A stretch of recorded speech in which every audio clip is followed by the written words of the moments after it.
आज भोर में दादी माँ की नींद खुल गई थी। पास ही दादाजी गहरी नींद में सो रहे थे। कुछ दिन पहले ही उन्हें दिल का दौरा पड़ा था। अब वो ठीक थे, लेकिन कभी कभी सोते समय नींद की गोली खानी पड़ती थी। दादाजी को सोता देख दादी माँ के होठों पर मुस्कान दौड़ गई। आश्वस्त होकर फिर से आंखें बंद कर ली थी। थोड़ी देर में उन्हें फिर से झपकी आ गई। अचानक गाल पर गीलेपन का एहसास हुआ। आंख खोलकर देखा तो श्वेता उनके पास खड़ी थी। गाल पर चुंबन जड़ते हुए श्वेता ने कहा, हैप्पी बर्थडे दादी माँ, मेरी प्यारी बच्ची। दादी माँ का स्वर गीला हो गया। तू कितनी अच्छी है। मैं जाऊं दादी माँ, स्कूल की बस आने वाली है।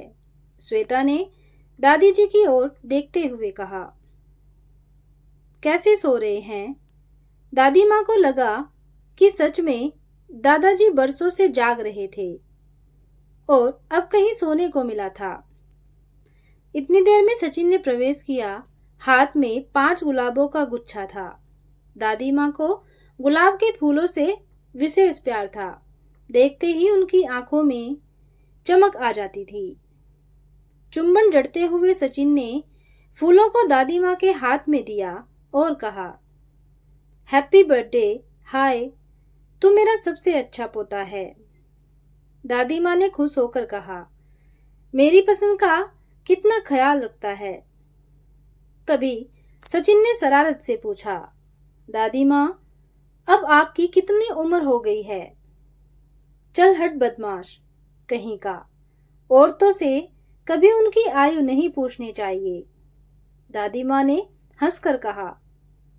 अच्छा, चलता हूँ दादी माँ, सचिन बोला। बाहर लड़के कॉलेज जाने के लिए इंतजार कर रहे हैं।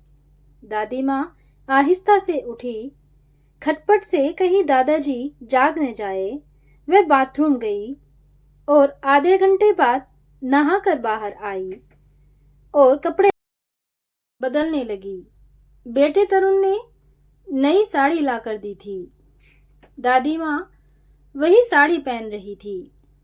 हाय माँ, तरुण ने अंदर आते हुए कहा। Happy birthday. आज आप कितनी सुंदर लग रही हैं।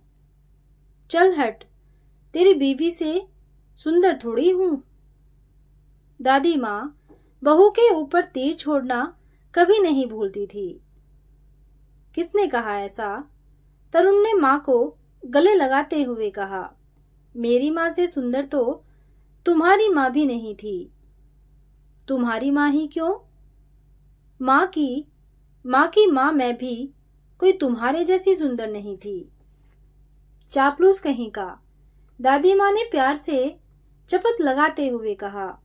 इतना बड़ा हो गया है पर बात वही बच्चों जैसी करता है अभी भी। अब तुम्हारा तो बच्चा ही हूं ना, तरुण ने हंसकर कहा। मैं दफ्तर जाने के लिए तैयार हो रहा हूं। पापा जी को क्या हो गया? अभी तक सो रहे हैं। सो कहाँ रहा हूं। दादाजी ने आंखें खोली और उठते हुए कहा, इतना शोर मचा रहे हो, कोई सो सकता है भला? पापा जी, आप बहुत खराब हैं, तरुण ने शिकायती अंदाज में कहा। आप चुपके चुपके माँ बेटे की खुफिया बातें सुन रहे थे। खुफिया बातें कान में फुसफुसाकर करी जाती हैं। इस तरह आसमान सिर पर उठाकर नहीं। दादाजी ने यह कहकर चुटकी ली। क्या करूं पापा जी, सब लोग कहते हैं कि मैं आप पर गया हूं, तरुण ने दादाजी को सहारा देते हुए कहा। अब आप तैयार हो जाइए। वसुधा आप लोगों के लिए कोई विशेष व्यंजन बना रही है। क्यों, कोई खास बात है क्या? दादाजी ने प्रश्न किया।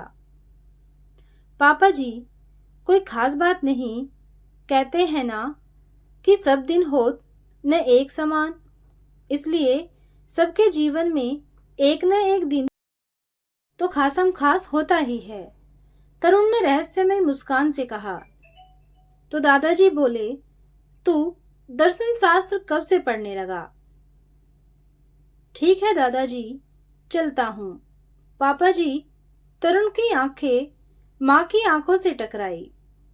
क्या सच ही इनको याद नहीं कि आज इनकी पत्नी का जन्मदिन था, जिसने 55 साल पहले इनके जीवन में प्रवेश किया था? अब बुढ़ापा न जाने क्या खेल खिलाता है। डगमगाते कदमों से दादाजी ने बाथरूम की तरफ रुख किया। दादी माँ ने सहारा देने का असफल प्रयत्न किया। दादाजी ने झिड़क कर कहा, तुम अपने आप को संभालो। देखो, मैं अभी भी अभिनेता दिलीप कुमार की तरह स्मार्ट हूँ और अपना काम मैं खुद करता हूँ। काश तुम मेरी शायरा बानो होती। दादाजी ने बाथरूम का दरवाजा अंदर से बंद कर लिया और अंदर से गाने की आवाज आ रही थी। अभी तो मैं जवान हूँ, अभी तो मैं जवान हूँ। दादी माँ मुस्कुराई, बिल्कुल सठिया गई हैं। बहू वसुधा ने कमरे में आते ही कहा, हाय माँ, हैप्पी बर्थडे। फिर उसकी नजर साड़ी पर गई और बोली, तरुण सच ही कह रहे थे, इस साड़ी में आप खिल गई हैं और बहुत सुंदर लग रही हैं। तू भी कम नहीं है बहू। यह कहते समय दादी माँ के गालों पर लाली आ गई। जाते जाते वसुधा बोली, माँ, मैं खाना लगा रही हूँ, आप दोनों जल्दी से आ जाइए। गर्मा गर्म कचौरी बना रही हूँ। दादी माँ का बचपन सीताराम बाजार में कूचा पातीराम में बीता था।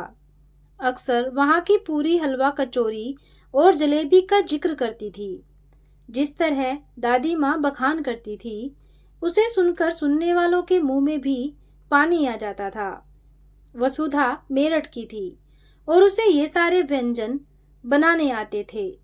दादी माँ को अच्छे तो लगते थे, लेकिन उसकी प्रशंसा करने में हर सास की तरह वह भी कंजूसी कर जाती थी।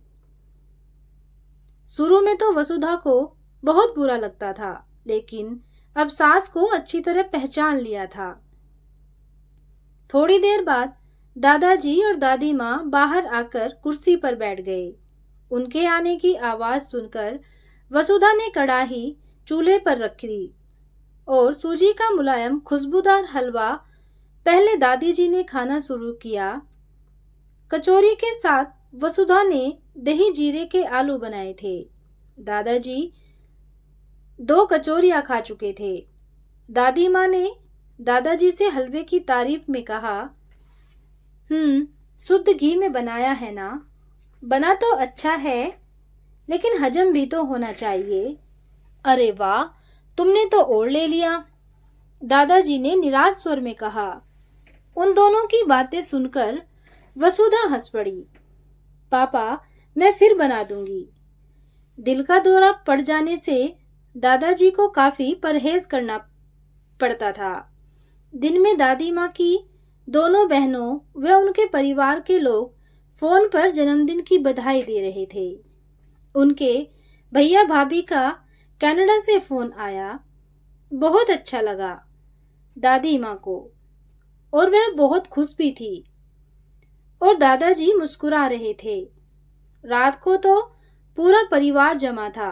बेटी और दामाद भी उपहार लेकर आ गए थे। खूब हल्ला गुल्ला हुआ। लड़के लड़कियां फिल्मी धुनों पर नाच रहे थे। तरुण अपने बहनोई से हंसी मजाक कर रहा था, तो वसुधा अपनी ननद के साथ अच्छे अच्छे स्नैक्स बनाकर किचन से भेज रही थी। बहुत मजा आ गया। दादी माँ, आपका बर्थडे सप्ताह में कम से कम एक बार जरूर आना चाहिए, सचिन ने दादी माँ से कहा। काश मेरा बर्थडे भी इसी तरह मनाया जाता, दादी माँ ने अचानक कहा।